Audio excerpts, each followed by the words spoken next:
For most people, the Easter holiday always brings families together for great meals and tasty desserts. And joining us today is celebrity chef and food writer Jennifer Chandler with some great recipes and ideas for entertaining. And she was featured on the Food Network.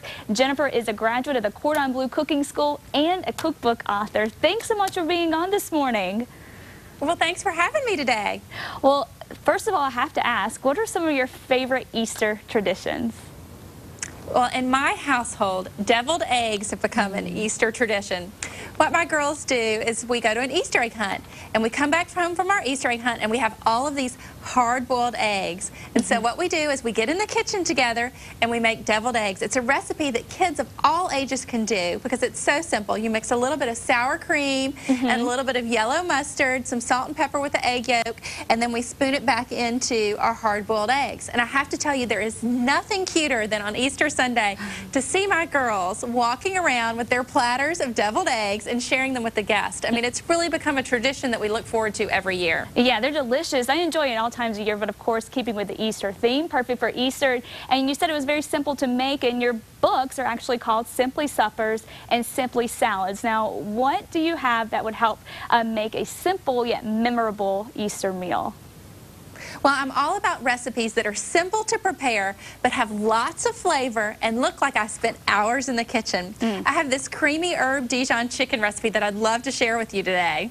Ooh, that looks delicious. So what I do, yeah, it's so good and so simple and so full of flavor. What I do is I take boneless, skinless chicken breasts and I brown them in my skillet. It takes about 15 minutes for them to cook through. And then I make the sauce, which I start with cream cheese as my base, and then I add a little bit of chicken stock, and then a little fresh garlic, and then some fresh herbs. And you know, spring is here, so fresh herbs are easy to find. You can add chives, you can add basil, you can add parsley, whatever you like. And then my secret ingredient is Dijon mustard. You know, lots of people think about mustards and they think about sandwiches, but I have found that mustards are a great way to add flavor to lots of dishes.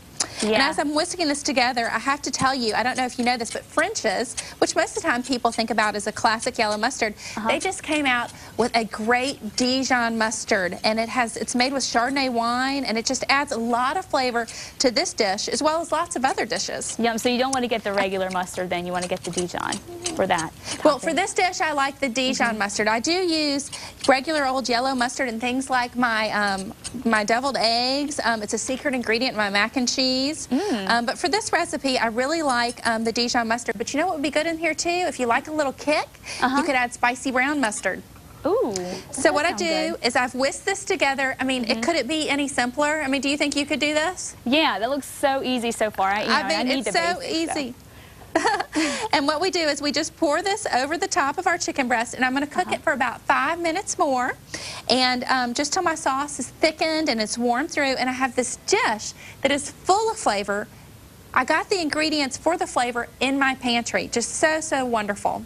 Yeah, and then I also have and I have a few other things I'd love to show you. Yeah. My easy cheesy macaroni and cheese. I mean, I love macaroni and cheese. Everyone loves macaroni and cheese at a party. So, and what's great about this dish is that you can make it in advance. So, one of the things I do is I take my macaroni and I mix it with cheddar cheese, and for extra cheesiness, I add a can of condensed cheddar cheese soup, and yeah, I mentioned before, I add a couple of tablespoons of yellow mustard to kind of give it a little zing. And then I bake this off. You know, you can prepare it all, you know, a couple hours ahead of time, and then pop it in your oven to bake it off just as your guests arrive, so you can have a lot of, you know, a warm dish and your kitchen can smell wonderful. Yeah, now how much cheese do you put in there, just out of curiosity?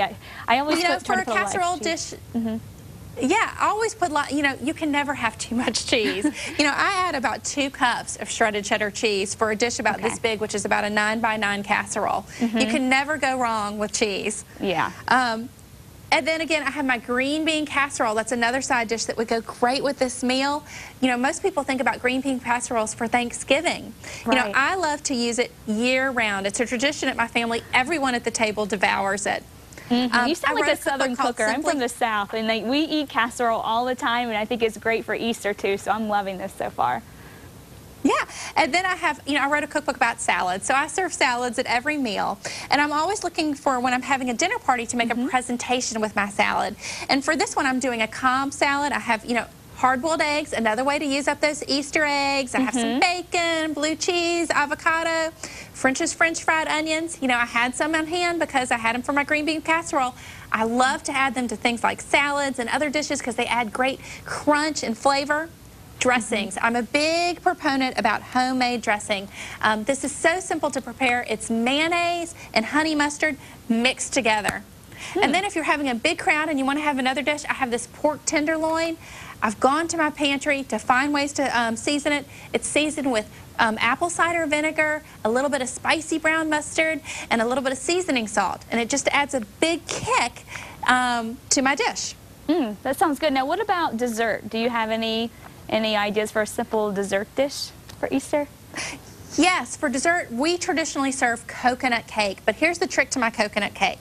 I start with a box of cake mix, and I doctor it up. And how I doctor it up is I add a little bit of cream of coconut to my cake mix, and then for the layer in between, I take sour cream and sugar and a little bit of coconut, mix that all together in a layer in between, and let my coconut cake sit in the fridge overnight, and it becomes this moist, just flavorful cake that everyone will be going back for a second piece. Yeah, my mouth is watering right now listening to that. Yum. Now, we didn't mention earlier that you are a working mom, so working moms, it's hard to find the time to do all the cooking. Do you have any other tips for us to kind of make things a little easier and quicker in the kitchen?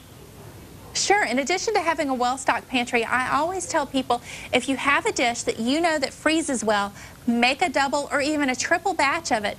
So that takes no extra time, and so what you can do is you can serve one batch for dinner that night and freeze the rest. So on those nights when you've had soccer practice and piano lessons and you get home and it's 6:30 and you want to put a home-cooked meal on the table, but your kids are hungry, you got about 10 minutes, you can go to your freezer and find a home-cooked meal there that you can put on the table in about 10 to 15 minutes. Oh, well, good advice, great tips. Can't wait to get cooking in the kitchen for Easter. Now, where can we go to find more about those recipes and to get more information?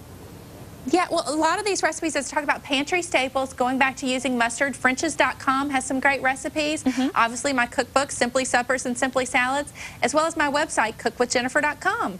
All right, well, thank you so much, Jennifer Chandler, for all of the cooking tips. It's been great having you on this morning, and I hope you have a fantastic Easter. Thank you. Happy Easter to you as well.